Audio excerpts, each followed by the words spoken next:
አሳልፎ መስጠት ከሆነ በጣም ይደብራል። ፍጹም እንደዚህ ይደረጋል እንዴ? ምን ሸይ ነው? ኧረ ተው እንዴ! ሆ ሀይሚ ደግሞ ማለት ነው እንትንሽን እንትን በይ አትመኒ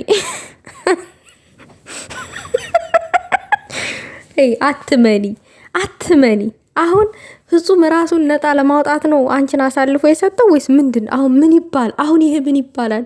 አረ እኔማ ጨጓሬ ተልጧል። በጣም ደብሮኛል ዛሬ። ግን እስኪ ሳወራ ከለቀቀኝ ብዬ ነው ቪዲዮ መስራት የፈለጉት እንጂ በጣም ከሚባለው በላይ ከፍቶኛል። ሰላም ጤና ይስጥልኝ ውዶቼ፣ ሰላማችሁ ይዛልኝ በያላችሁበት ቦታ።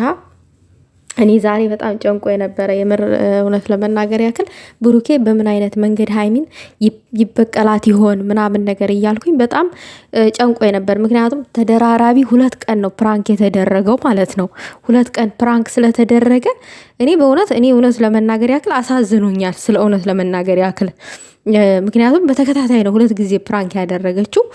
ነገር ግን ደግሞ ያው ቅማምዬ ናት፣ ሌላ ሰው አይደለም።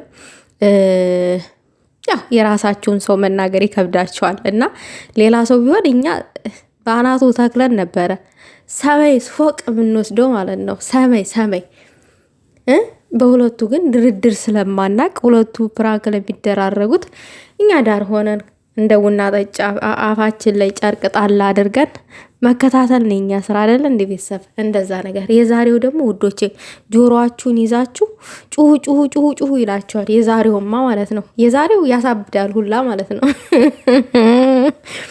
ጭራሽ ሀይሚ ከኒ ጋራ የሆነ ነገር አላት ምናምን ትላለክ። እኔ ወድጃት አለሁኝ ምናምን ትላለክ። እንዴ እኔ በአንቺ ነው ይግና መሆኑ ጭራሽ ይሄ ብሩኬና ፍጹም ተመካክረው ነው እንገልበጥና እናጨልላት ተባብለው ያደረጉት ነገር ነው። ባጭሩ ስነግራችሁ ቤተሰብ እንዳትሳደቡ፣ ፍጹምንም እንዳትሳደቡ፣ ብሩኬንም እንዳትሳደቡ። ሁለቱ ተመካክረው ያደረጉት ነገር ነው። ፍጹም ግን ማለት ነው ታማኝ መሆን ይቀጥክ። ለቅማምዬ መታመን ይቀጥክ። እንዴት አሳልፈ ትሰጣታለህ? አሳልፈ መስጠት አልነበረብህም፣ መታመን ነበረብክ።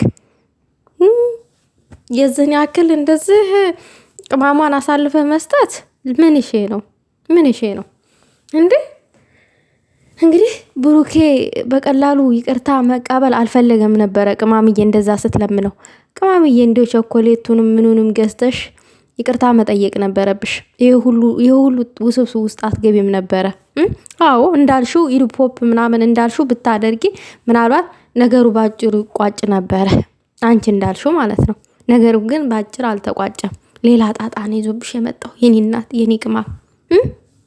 እንግዲህ ሁለቱ ነገሩን አዙረውት ጠምጥመውት እኔ አንቺን ወድጃለሁ ሞቻለሁኝ፣ አንቺን የራሴ ማድረግ ነው የምፈልገው ምናምን ነገር። አሁን ይሄ እውነት ይመስላችኋል? አሁን ፍጹም ሀይሚን ወደደ።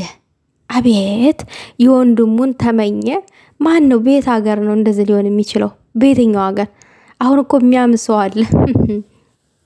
ብሩኬስ እንደዛ ቆሞ የሚያወራ ይመስላችኋል? ጭርር ነው የሚለው። ፍጹምን እንዲህ ጉርጓር ነው የሚከተው። ብሩክ እኮ በሀይሚ ቀልድ አያውቅም። በእውነት በጣም ነው የሚቀናው ከሚባለው በላይ ብሩክ ይቀናል። ከሀይሚ በላይ ይቀናል። ሀይሚ የሆነ ትናደዳለች፣ ግን ማሳየት አትፈልግም። ቅናቷን ማሳየት አትፈልግም። በጣም ትደብቃለች። ብሩኬ ደግሞ ቅናቱ በጣም ጎልቶ ነው የሚታየው ማለት ነው። ሶ ይሄ የተመካከሩት ነገር ነው። ሀይሚን ለመበቀል ያደረጉት ነገር ነው።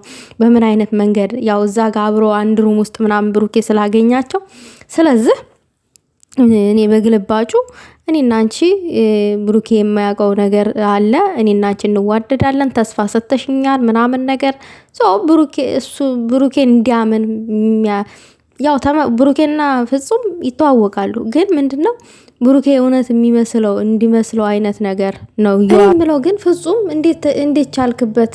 እኔ በአንቺ ቀልድ አላቅም፣ በአንቺ ድርድር አላቅም ምናምን ነገር ሲላት ነበረ።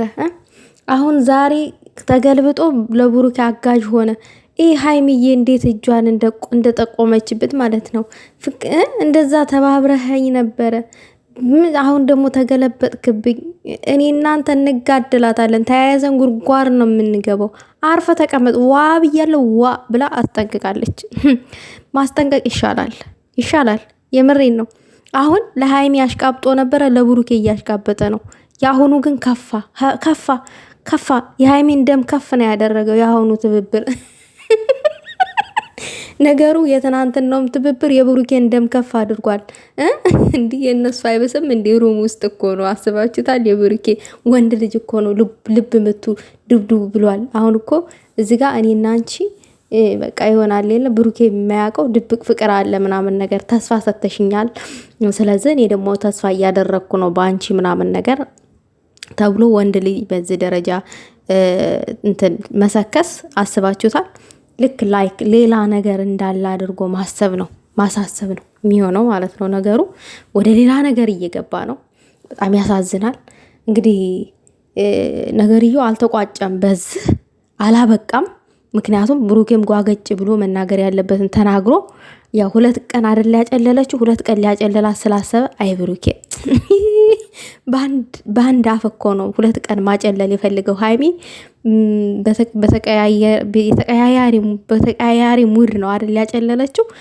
ልክ አንድኛው በደንብ አላናደድ ሲለው ብሩኬን የመጨረሻ መናደድ አለበት ብላ በሁለተኛው የመጨረሻ ደሙን ፎቅ አደረገችው። ከመቶ አደረሰችው። አሁንም ይሄ ቅስቀሳ ነው፣ የድንጋጤ ቅስቀሳ ነው የዛሬው የብሩኬ ማለት ነው። የነገው ደግሞ ከዛሬው ከፍ ይላል። ከፍ አድርጎ ምናምን ያጨልላታል። ከዛ በቃ ሶሪ ብድራችንን ተከፋፍለናል ይልና በቃ ቅማምዬ አግኝቼሻለሁ፣ አግኝተሽናል፣ ኳስ በመሬት ከዚህ በኋላ እኔና አንቺ መስማማት ነው ያለብን ይሉና ሰላም ይፈጥራሉ። ይሄ ነው እንግዲህ በአጭሩ ውዶቼ የእነዚህ ልጆች ጠብ ማለት ነው፣ ሲተነተን ሲፈታ እና እንደዛ ነው የሚያምርባችሁ። እንዴ አሁን ፍጹምና ሃይሚ እርስ በራስ ማለት ነው በቃ እሱ አጋዥ ሆኗል፣ እሷ ደግሞ ተንኮል ሰሪ ሆና ምናምን ነገር በቃ አብሮ ሲሉ ነበረ።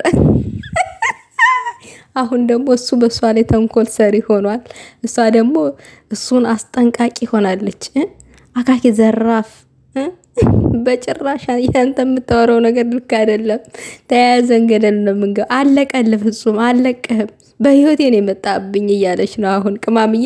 ዛሬ የበለጠ ተንኮል ስታስብ ነው የምታድረው። እመኑኝ። ለፍጹምን አሁን አትፋተውም። በከባዱ ቂም ትይዝበትና በከባዱ ነው ፕራንክ የምታደርገው። ፍጹም አሁን እስር ቤት ነው የገባው። በቃ እስር ቤት እሾ ያለበት እስር ቤት ነው የገባው። እና ፈጣሪ የሆነ ፍጹም ከሃይሚዬ ጋር ነው የተጋጠምከው እኮ ከማንም ጋር አይደለም። ብሩክ እንግዲህ አይዞህ፣ ዛሬ እንግዲህ ቅቤ እየጠጣ ነው ያንተ አንጀት ብሩኬ። አዎ አሁን በቃ እንግዲህ ምንም ማድረግ አይቻልም። ያው ሃይሚዬ ተገኝታለች። ያው ብድሩን የማይከፍል ወንድ ልጅ አይፈጠር አይደለም የሚባለው፣ እንደዛ ነው አባባሉ ራሱ ማለት ነው። እየከፈለ ነው ቡባቴ። ሃይሚዬ ደግሞ ንዴት ላይ ናት። ፍጹም ደግሞ ምንድነው ነገር ማቀበል ላይ ነው። አሁን ነገር ማቀበል ላይ ነው። አይ አሽቃባጭ መሆን እኮ ከባድ ነው ውዶች። አሽቃባጭ መሆን በተለይ ለሁለት ወገን ይከብዳል። አንድ ቦታ ላይ በደስታ ታሽቃብጣላችሁ፣ በሌላኛው ቀን ደግሞ ሀዘን ውስጥ ትገባላችሁ። በቃ ስትገኙ ማለት ነው።